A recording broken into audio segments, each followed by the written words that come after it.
मुंबई में विलेपार्ले स्थित कूपर अस्पताल के बाहर सड़क के किनारे मोबाइल में अपने 40 वर्षीय मृतक पति विनोद कुमार दूरिया के फोटो को निहारती ये है पत्नी सुमित्रा दूरिया। पति की मौत से भविष्य की चिंता को लेकर सदमे में है। कूपर अस्पताल में पति ठेके पर सफाई कर्मचारी के तौर पर काम करते थे। उसे क्या पता था कि एक दिन अस्पताल में काम के दौरान हादसे के चलते घायल पति की मौत अस्पताल प्रशासन और ठेकेदार की बेरुखी और लापरवाही की वजह बनेगी। परिवार में 11 साल का एक बेटा है। अस्पताल में मेहनत से काम करने के बावजूद 3 महीने से तनख्वाह नहीं मिली है। यहाँ सुमित्रा दूरिया ने अपना पति खो दिया है, लेकिन वो अकेली नहीं है। उसके साथ अस्पताल में ठेके पर काम करने वाले लगभग 160 से 180 मजदूर भी भविष्य की चिंता और जीवन निर्वाह को लेकर परेशान हैं और न्याय की गुहार लगा रहे हैं। मामले को लेकर आवाज इंडिया की टीम ने कूपर अस्पताल के बाहर ठेके पर काम करने वाले मजदूरों से मुलाकात की और हालात का जायजा लिया। डॉक्टर किसी भी मरीज के लिए भगवान का रूप होते हैं, लेकिन अगर डॉक्टर ही मरीज के लिए लापरवाही कर दे और मरीज की मौत हो जाए तो ऐसे में आम आदमी लोगों का क्या होगा। इस वक्त मैं मौजूद हूँ मुंबई के जुहू स्थित कूपर अस्पताल में। देखिए ये मुंबई का जो है जुहू का कूपर अस्पताल है। यहाँ मैं ठीक कूपर अस्पताल के सामने मौजूद हूँ और अस्पताल के सामने देखिए यहाँ पर जो है कूपर अस्पताल में जो काम करने वाले जो हाउस कीपिंग के लोग हैं यहाँ पे देखिए खड़े हैं। यहाँ पे हाउस कीपिंग के लोग खड़े हैं। 40 साल के मनोज कुमार दूरिया की काम के दौरान यहाँ पर मौत हो गई। उनकी जो पत्नी है, देखिए हमारे साथ एक पत्नी है सुमित्रा भी यहाँ पर जो है उनके साथ यहाँ पर अस्पताल में काम करती थी और उस दिन सुमित्रा भी उनके साथ काम कर रही थी। और जब वो सामान लेकर आ रहे थे तब उस समय उनके साथ हादसा हुआ। वो वहाँ पर सामान लेकर गिरे और उसके बाद कुछ दिनों के बाद उनकी जो यहाँ पर मौत हो गई। इनका आरोप है कि कुछ इसमें डॉक्टर की लापरवाही है। हम जानने की कोशिश करते हैं इनके जरिए आखिर पूरा मामला क्या है और कैसे हुआ। कचरा की गाड़ी लेके आए, वो लोखंड के ऊ रहा, शटर के दाती लटका रहा और ऐसे गाड़ी लेके घुमाए और हाथ में लगा, औंठा भी कट गया आधा और गाड़ी पूरा छाती पे चढ़ी गया और चोट लग गया, सूजन आ गया, पेट भी फूल गया। फिर उसके बाद डॉक्टर 5:30 बजे पट्टी मलहन करें, घर पे भेज दें। फिर वहाँ घर पर 15-16 बार उल्टी बार होता रहा, खाना पीना न खवाए, पानी न पियाए। डॉक्टर साहब के बोले मौसी तुरंत ले आए के विनोद के एडमिट कर दे।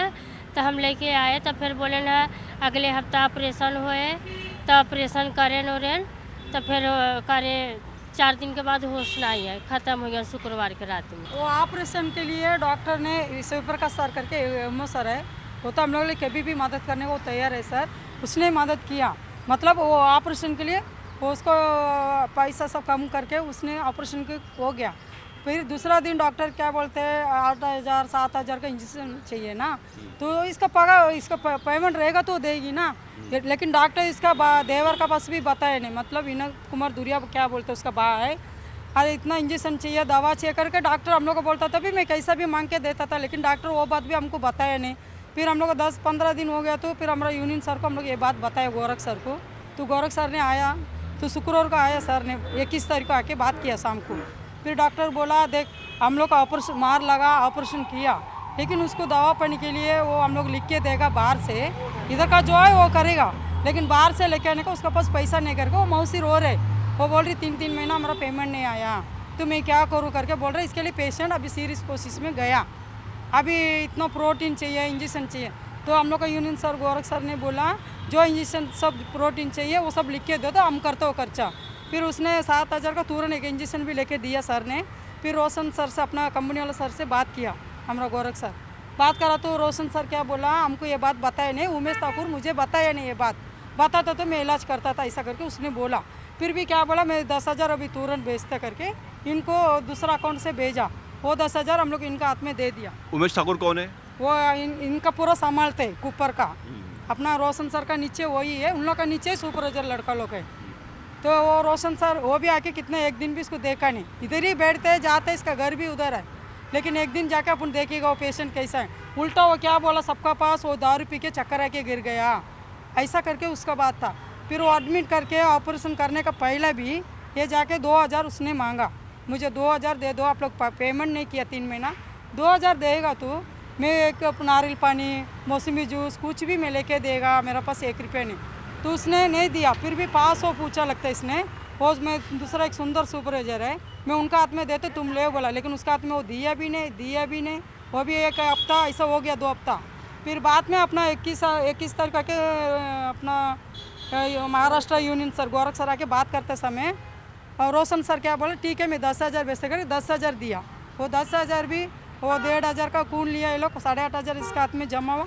सुबह 3 बजे उसने आप भी हो गया, मर्डर हो गया। फिर वो लोग बॉडी भी लेके जाओ करके सिस्टर तंग किया लगता है। वो उसका देवर को पता नहीं, लेके गया। हम लोग बोला तो बॉडी रखो, जो भी अपना सर लोग आएगा वो लोग सब आके बात करेगा। अच्छा, जब वो बीमार थे तो जो इनके देवर हैं वो भी अस्पताल में आए थे? देवर हाँ, इनके? देवर हॉस्पिटल में उसको देखभाल करके साथ में था इसका देवर विनोद। तो जो उनके देवर, क्या नाम? प्रदीप नाम है उनका। हाँ, प्रदीप। वो कहाँ रहते हैं? वो इधर माहिम में रहते वो लोग। अच्छा, वो माहिम में रहते हाँ। वो भी इनके साथ ही रहते थे? हाँ, वो माहिम इनका- में। तो माहिम में इनका क्या खुद का घर है कि भाड़े का है? वो लोग का खुद का घर ये बाड़ा में रहती है। हाँ। ये बाड़ा में विनोद कुमार दुरिया बाड़ा में रहती है। और उनके भाई का खुद का घर है। जब उनके भाई साहब बीमार हुए तो वो यहाँ पे आए थे देखभाल? आके भाई को संभाल के रहता था, रात दिन इधर था बेचारा। मैं उनको बोला तू क्यों बॉडी लेके गए, बोलते सिस्टर लोग लेके जाओ। बोला दीदी इसके लिए भी लेके गए। और हॉस्पिटल का जो भी रिपोर्ट का पेपर आता है एक भी नहीं दिया, सिर्फ एक स्लिप दिया, तू शमशान में जाके देगा ना तुमको सर्टिफिकेट मिलेगा। लेकिन एक पेपर इधर नहीं आया। सिर्फ हम लोग के पास, इन लोगों के पास अभी क्या है, MRI और एक्सरे का वही रिपोर्ट रखा है। और जब उनकी डेथ हुई यहाँ पे तो 21 तारीख अस्पताल ने जो है उसका पोस्टमार्टम किया? पोस्टमार्टम नहीं वगैरह किया, पोस्टमार्टम ही नहीं किया। 3 बजे मारा, 4:30 बजे बॉडी यहाँ से गया। 5 महीना का बच्चा मरेगा भी इधर 4 घंटा 5 घंटा बॉडी रखते हैं। लेकिन ये पेशेंट को कैसा भेजा भगवान को ही मालूम है। हम लोग भी वही टेंशन में 1.5 घंटा में कैसा बॉडी दिया उनका हाथ में। पोस्टमार्टम नहीं किया, कुछ भी नहीं किया। अच्छा, अभी ये और जो आप लोग जो जानकारी मिली है कि आप लोग पुलिस चौकी भी गए थे? 4-5 बार गए सर। 3-4 बार 5 बार गए। और कुछ सर बोले अभी बैठे इतना कहाँ गए थे? कौन से पुलिस चौकी में गए? जू पर था पुलिस चौकी। तो क्या हुआ वहाँ पे आप गए थे तो? गए था, सर बोले वहाँ साहब लोग बैठा भाई आवा। फिर बोली प्रेम नगर भवा बमार और बड़ा सर ना यहाँ काल आवा परसों आवा। 4-4 5-5 6-6 घंटा बैठे। 5 दिन गए, कुछ फाइल ले बैठाई की है। यानी वो वहाँ पे कुछ सुनवाई नहीं हो रही है, वो सब नहीं। बिठा रहे हैं और ये कर रहे हैं। हाँ, बैठावे भेजे। ठीक है, आप जरा बताएं हिंदी में उनका क्या बोलना, पुलिस वालों का क्या बोलना है इस मामले में? पुलिस वालों को हमारा सर हम लोग साथ ले आया था, हमारा यूनियन सर। मतलब क्यों ये पोस्टमार्टम क्यों नहीं किया, क्यों दिया बॉडी? और कॉन्ट्रैक्टर से और डीन सर हॉस्पिटल भी खर्चा करके उसको बचाना चाहिए था। वो लोग क्या बोलते हैं पैसा नहीं लेके के दिया, इसके लिए बॉडी सीरियस हो गया। ये भी गलत हो गया ना। हम लोग इधर ही काम करके यहाँ पे हम लोग ही ऐसा है तो फिर दूसरा कैसा होएगा? फिर इसके लिए वो अभी उसका बाल बच्चा है, उसका बीबी है, उसको कुछ भी मांग है ना। वो बोलते हैं कलपतुर और सेठ क्या बोलते हैं, और उमेश ठाकुर क्या, उमेश सर क्या बोलते हैं वो पता नहीं। उमेश ठाकुर 1000 बार बोलते हैं वो दारू पिया, वो बेवड़ा है, वो गिर गया, हम लोग क्या करने का उसमें, ऐसा वो 1000 बार बोलते हैं। हमारे आदमी जैसे भवा साहब ऐसा हमें कुछ लड़कियां बच्चा भाड़े पे घर बा, कुछ तो पैसा कौड़ी दे ही ना, कैसे करब? ऐसा दूसरे के साथ में ना हो चाहे। आज ये लेबर को ऐसा ये हालत हो गया, अभी ये बोल दिया गिर गया, इतना लोग आग का सामने हुआ ये, तो भी वो बोलते वो गिर गया, वो बेवड़ा था ऐसा। और दूसरा लेबर को भी यही हालत होएगा तो यही होएगा ना। इसके लिए उसको भी आप लोग कुछ करना है। इसके लिए जूझ है कि में हम लोग गए कंप्लेंट करने के लिए। सुबह आओ, शाम को आओ, दोपहर में आओ, कल आओ, रात को बोला 5 दिन हो गए उसमें, फिर हम लोग छोड़ दिया जाने अच्छा, का। अभी आप लोग यहाँ पे बाल बच्चा तो आए ना, उसका PF नहीं है। अभी 4 साल से हम लोग को PF भी नहीं आ रहे। और आप बोलते हैं मेडिसिन का, वो भी एक बार भी वो लोग किया नहीं। ये सब मांगने के लिए ये अपना मांग है। अब यही लास्ट एंड फाइनल रहने का, हम लोग को सब पगार हर महीना आना चाहिए। अगर आपकी मांग यहाँ जो है वो अगर पूरी नहीं हुई तब आप क्या करेंगे? फिर सही करेगा हमारा सर, क्या बोलते सुन के लेगा। हम लोग को महाराष्ट्र मिलिंद रानी सर से बात करें, वो सर क्या बोलते हैं उसका पीछे हम लोग जाएगा। अभी आप लोग यहाँ पे क्या है सर, आप लोगों ने काम बंद किया हुआ है यहाँ पे? नहीं सर, अभी चालू है। क्यों? हॉस्पिटल है, दूसरा कंपनी कुछ भी रहता तो हम लोग मर्जी से हम लोग बैठ जाएगा। ये हॉस्पिटल है, कभी पेशेंट सीरियस रहते हैं, फिर कुछ भी अभी परमिशन का पे वगैरह हम लोग बैठ नहीं सकते। इसके लिए हम लोग भी शांत है। लेकिन कभी हम लोग का सर हम लोग के लिए मदद करने के लिए आएगा, किधर सही करने के लिए बुलाएगा, हम लोग सब जाने का तैयारी है। तो अभी जो आप लोग सब लोग जमा है, अभी आप लोग काम से सब लोग छोड़ के यहाँ पे आए हैं? हाँ सर, सब 10 मिनट में आते करके सब लोग इधर आए ले काम करते हैं। अभी सब ऑन ड्यूटी में है हम लोग। तो आप लोग सब कितने 4 साल से यहाँ पे हैं? सर हम लोग सब 10 साल से काम कर रहे हैं, वो आके 3 साल हुआ, हम लोग 10 साल से काम कर रहे हैं। ये कल्पतूर कंपनी आने का पहला ब्रिस कंपनी एक था, 1 साल ही था वो सर। हम लोग का 15,000 सैलरी था, पीएफ काट के 12,000 दिया, 13,000 पगार आया, 2,000 1 साल में पीएफ भी हम लोग को 50,000 मिला। हर महीना 10 तारीख तो 10 तारीख पगार था। तभी काम भी हाउस कीपिंग झाड़ू चिंती करता था। अभी ये कॉन्ट्रैक्टर वाला क्या बोलते हैं, हम पूरा सब लिया है, बॉडी बांधने का, लेबर वार्ड में काम करने का, और अनमल पेशेंट को नहलाने का, धुलाने का, पेशेंट का कपड़ा धोने का, ये काम भी हम लोग करते हैं। ऐसा नहीं है सिर्फ ऑपरेशन नहीं करते हम लोग, बाकी A to Z काम करते हम लोग। बॉडी बांधो और वो मतलब अनमल पेशेंट को नहलाओ, पेशेंट का कपड़ा धो रहे, डॉक्टर लोग का चप्पल धो रहे। तो अभी ये जो KHFM है, हाँ। आपको जो पहले की एजेंसी थी उससे यहाँ पे आके कितना समय हो गया? ये लोग आके 8 साल खत्म हो गया, 9वां साल चालू है। आपको उस कंपनी से जब इस कंपनी में आया तो इस कंपनी में आपको 8 साल हो गया ना? हाँ, मतलब 8 साल से, मतलब 8 साल से यही तकलीफ 8 से ही चल रहा है। जो हाँ। सैलरी जो है टाइम पे नहीं मिलती नहीं, है। नहीं, नहीं। फिर हम लोग स्ट्राइक करके बैठेगा तो फिर एक पगार आएगा, स्ट्राइक करके बैठेगा, फिर एमओ सर डॉक्टर लोग उनको कॉल करेगा, मौसी लोग सब बाहर बैठा है क्यों ऐसा कर रहे हैं, तब एक पगार आएगा। फिर और एक पगार के लिए 2.5 महीना सबूर करना पड़ेगा, फिर तीसरा महीने में वापस स्ट्राइक करने का। तो महीना तो कभी कहने आया के आप देख सकते हैं कि ये इतने लोग जो है 160 से लेके 180 के लगभग के हाउस कीपिंग है और अस्पताल में काम करते हैं, कड़ी मेहनत करते हैं, लोगों की सेवा, मरीजों की सेवा करते हैं, और इन्हें जो है तनख्वाह जो है टाइम पे नहीं मिलती है, 2-2 ढाई महीने लग जाते हैं इन्हें तनख्वाह मिलने पे। आप देख सकते हैं यहाँ पर जो है तो इनका घर कैसे चलता होगा, कैसे ही अपने बच्चों को पालते होंगे, कैसे अपने बच्चों को स्कूल ले जाते होंगे। तो कहीं ना कहीं देखिए यहाँ पर जो है ये सबकी स्थिति ये है कि यहाँ पर इतनी कम सैलरी में आखिर इनका घर कैसे चलता है, आप लोगों का घर कैसे चलता है इतनी कम सैलरी में? ऐसे ही सर, ये पगार देने के अंदर 10-20 हज़ार हम लोग ब्याज में लेते हैं, फिर ये देने के अंदर वो ब्याज वो मुदल भरने का बराबर हो जाएगा। फिर ऐसे ही बाढ़ तिरा के बोलते हैं रूम खाली करो, करंट बिल भरने का, पानी का बिल भरने का, और हम लोग उल्टा बोलते करने का तो करो, नहीं तो काम छोड़ के जाओ बोलते। क्यों कर रहे तुम लोग? हम लोग 10 साल यहाँ पे रहते हैं, इधर नजीक, इधर मिट्टी का सामने हम लोग पूरा एरिया है, हम लोग यहाँ से आते करके कर रहे, लेकिन इतना फायदा भी नहीं उठाने का ना।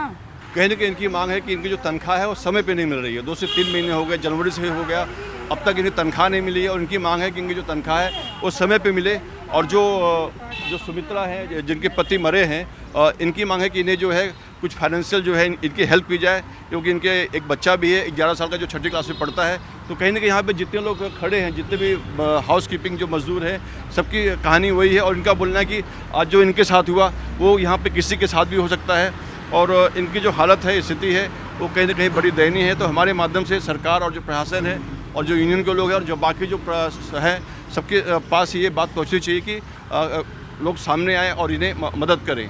क्या महंगाई के जमाने में 10,000 में कोई अपने परिवार और बच्चों का खर्च उठा सकता है?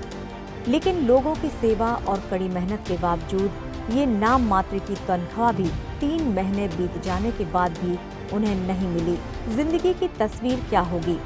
कचरा हुई जिंदगी की मजदूरों की ये सवाल हैरान और परेशान करने वाली तस्वीर बहुत डरावनी है। फिलहाल कूपर अस्पताल में ठेके पर काम करने वाले सभी मजदूर सहयोगी विनोद दुनिया की मौत के लिए अस्पताल प्रशासन और ठेकेदार की बेरुखी और घोर लापरवाही के साथ नियम कानून की अनदेखी को जिम्मेदार मान रहे हैं।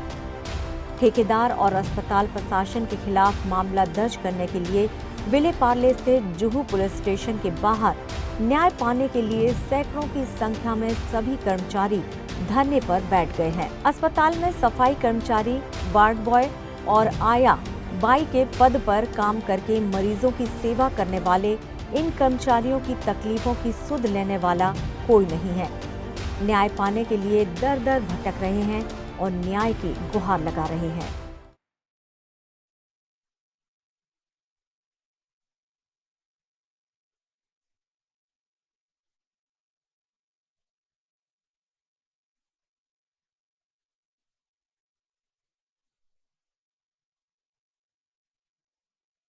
राजस्थान है, महाराष्ट्र के राजस्थान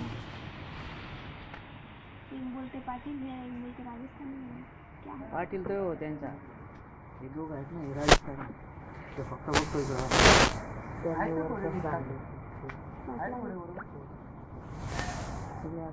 तू असं का आळसे मग?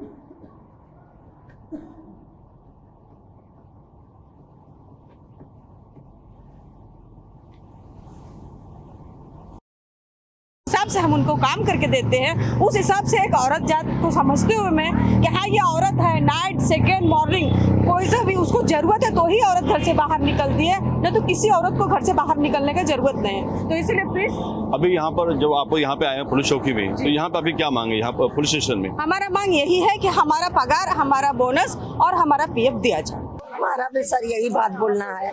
हम लोग का साल में एक बार त्योहार आता है, हम लोग बहुत परेशानी में हम लोग त्योहार किए, रो रो के किए, उम्मीद से हम लोग गिड़गिड़ा के भीख मांगे कि हमारा पगार दो, हम लोग का रोजा बेकार जा रहा, ईद बेकार जा रहा।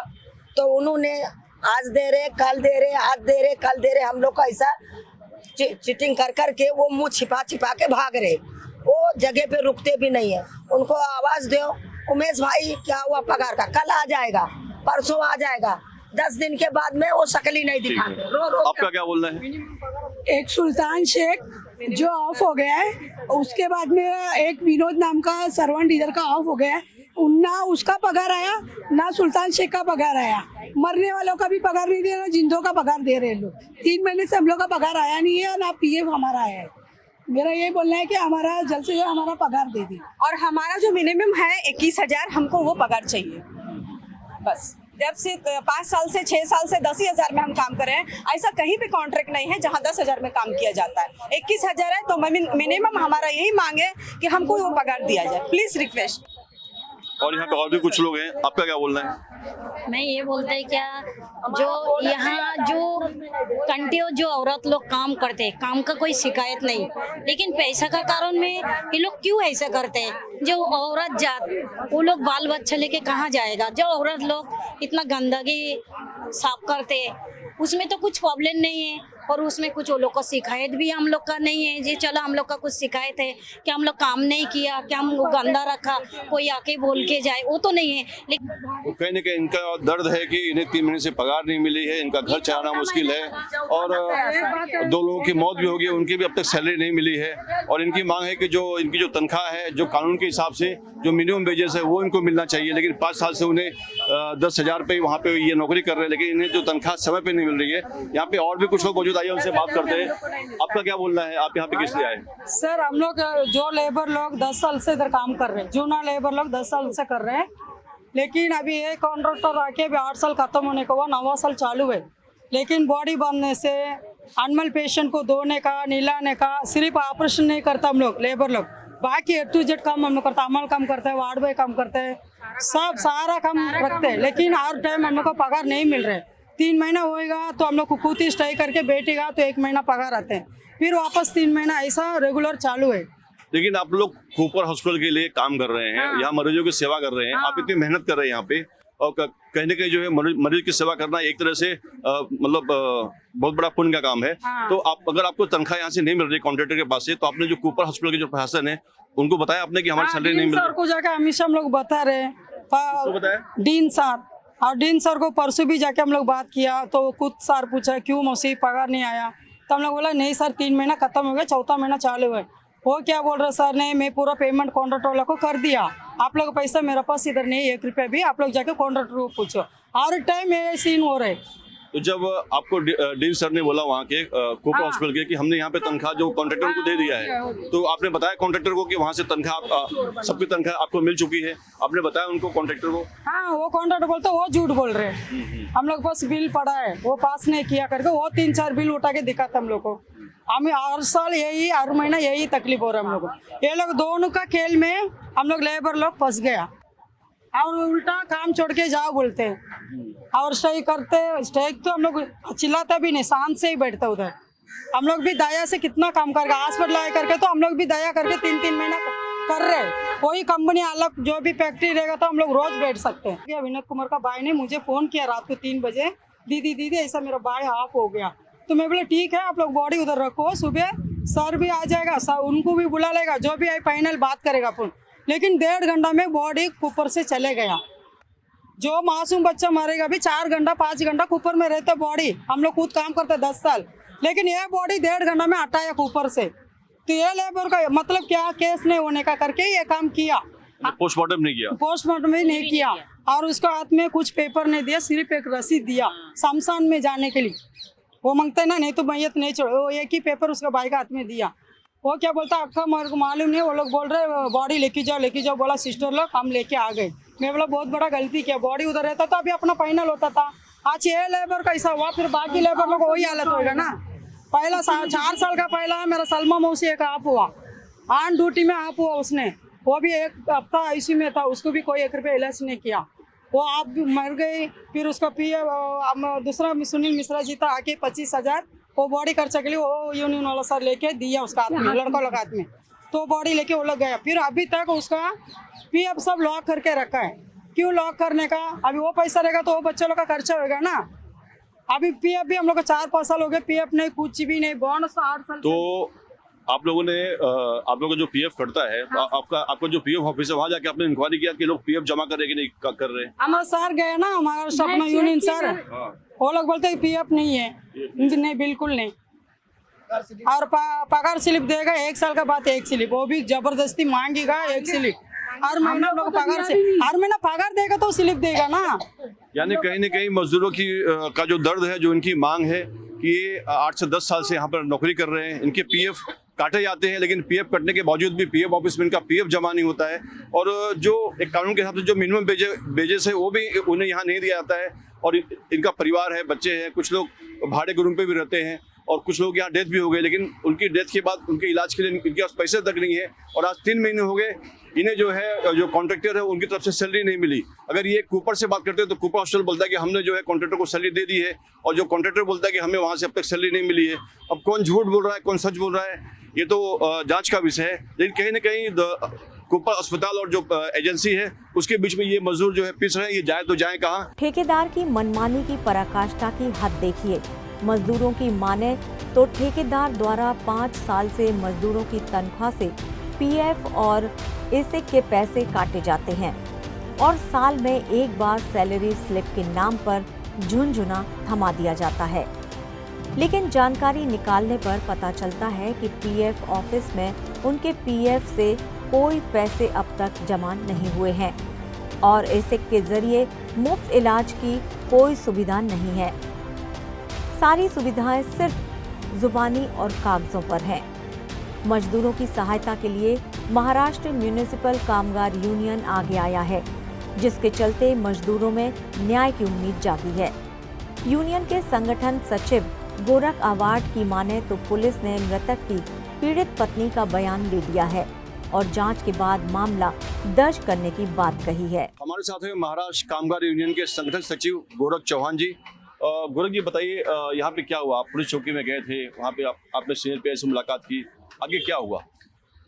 हमारा जो कामगार था वहाँ का विनोद कुमार धुरिया, वो लगभग 4 तारीख को उसे मार लगा था। ऑन ड्यूटी काम करते समय उसका ट्रॉली के वजह से उसका वहाँ पर मार लग गया था।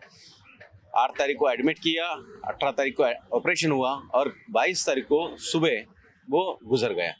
अब उसके ऊपर जो भी दवाई और इसका खर्चा करना चाहिए था वो एक्चुअली हॉस्पिटल और कॉन्ट्रैक्टर की जिम्मेदारी थी कि उनके ऊपर जो भी दवाई का खर्चा था वो करना चाहिए था। उस बेचारे को दवाई ना होने की वजह से उसकी डेथ हुई है।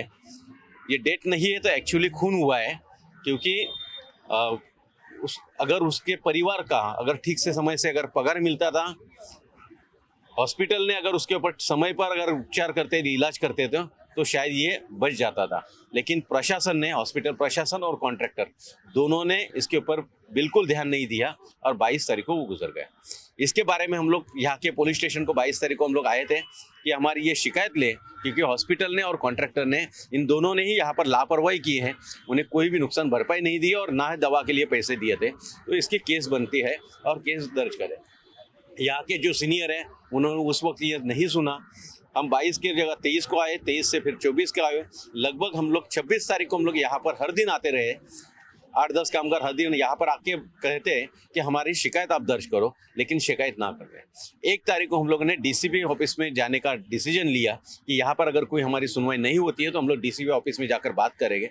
डीसीपी ऑफिस ने कहा आज 2 तारीख को हम लोग यहाँ पर सुबह आने वाले हैं, आप 10 बजे हमें मिले। लेकिन आज डीसीपी साहब को कमिश्नर ऑफिस में जाना पड़ा था, लेकिन उन्होंने फ़ोन करके कहा कि यहाँ के सीनियर से हमने बात की है और यहाँ पर वो केस आपकी दर्ज करके ले गए। तो आज हम लोग सीनियर से मिले, काफ़ी अच्छी बात हुई सीनियर के साथ, और फिर उन्होंने उसकी जो बीवी है सुमित्रा देवी, उसकी शिकायत दर्ज करने की उन्होंने आज ली। तो आज पहला उनका स्टेटमेंट लिया है। स्टेटमेंट के ऊपर उन्होंने कहा है कि आज हम लोग स्टेटमेंट लेके उनकी इंक्वायरी करेंगे। हॉस्पिटल और जो कॉन्ट्रैक्टर है इन दोनों को हम लोग बुलाएंगे, दोनों से इंक्वायरी करने के बाद में आगे चलकर हम लोग इसके बारे में एफआईआर दर्ज करने वाले हैं। ये आज यहाँ पर हुआ है। अच्छा, पूरे मामले में जो जानकारी मिली कि ये करीब 8 से 10 साल से वहाँ पे नौकरी कर रहे हैं और इनकी जो तनख्वाह है करीब 10,000 रुपये है। और अगर जो वेजेस एक्ट है, जो कानून के हिसाब से जो जानकारी मिली है कि जो उनकी तनख्वाह है लगभग 21,000 के लगभग होनी चाहिए।